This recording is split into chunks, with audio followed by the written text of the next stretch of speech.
Hi guys. Now that we're starting to finish our assets in Illustrator, getting them ready to take them over into After Effects, what we need to think about is how it's going to be used inside After Effects. One of the things that does happen is when we take it from Illustrator to After Effects, it gets converted from a vector graphic with sharp, crisp corners to a bitmap. And one thing I've found that if our file in After Effects on the canvas is quite small, we need to make sure that we blow it up as large as we can inside the canvas for it to go over to After Effects. If it overlaps the canvas, it actually gets cropped off, which is an issue that can happen. So what I have here is I've made a new document, file new, and I've just picked film and video, and I'm trying to make my canvas the same size as the video file that I want to use in After Effects. So I'm picking HDV 720, which is 1280 by 720 pixels.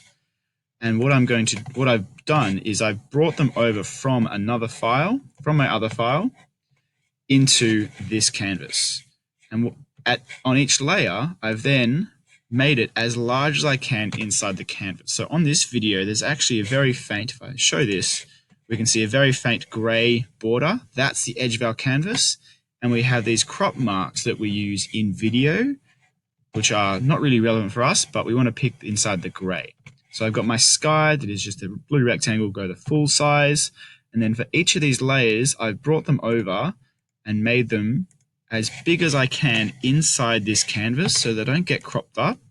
And when I'm in Illustrator, what I'll do is I'll shrink it down to the relevant size. This one here, I don't actually mind that crops. I'll sort that out later. So I got my clouds, I have my mountains, I have my sun rays. I can rescale them and resize them later on. When you are bringing things over from another file, you can simply have everything ready to go. We can make the size change later on. But if we select them all and go click on these three bars here under the layer options and pick paste remembers layers, what it's going to do is when I make a new document, quickly. When I make a new document, what it will do is it will generate new layers as opposed to putting all of them onto the one layer. So I'm just Control Z. I haven't copied, so I'll select all of these, make sure that's ticked.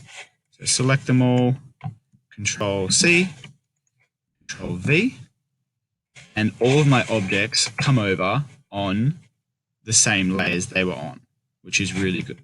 Okay. Once I've got them on the separate layers, furthermore, I'm actually going to bring this monster out so that his arms are on separate layers to his torso. But once everything's on separate layers so I can animate them differently, I just need to save it. And then we're going to take it into After Effects, which will be on the next video.